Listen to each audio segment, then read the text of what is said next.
Question number 4।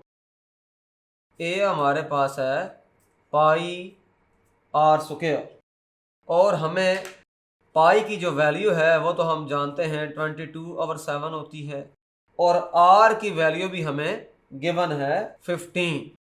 तो put कर दें, ए आ जाएगा पाई की जगह 22/7 इंटू 15 स्क्वायर। तो यहाँ से ए आ जाएगा 22/7 इंटू 15 तो इसको सॉल्व करेंगे जब, तो ए का जो फाइनल आंसर है वो आ जाएगा 707.1429। ये हमारे पास ए का आंसर आ गया। तो इसी पैटर्न पे क्वेश्चन नंबर 5 भी सॉल्व करेंगे।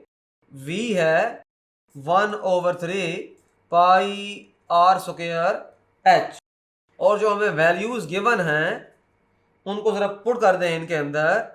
1/3 इंटू 22/7 इंटू आर की वैल्यू है 2.5 स्क्वायर इंटू एच की वैल्यू है 4.2।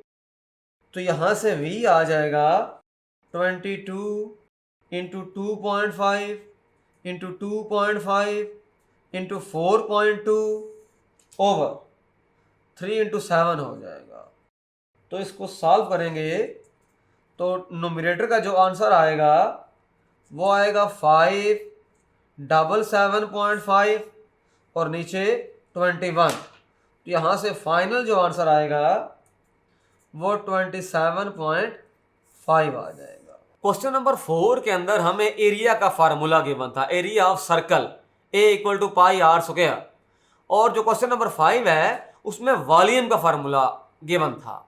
हमें जो कुछ चीज़ों की वैल्यूज हमें गिवन थी, क्वेश्चन नंबर 4 का जो ऑब्जेक्टिव था वो एरिया फाइंड करना था, क्वेश्चन 5 का जो ऑब्जेक्टिव था वो वॉल्यूम फाइंड करना था।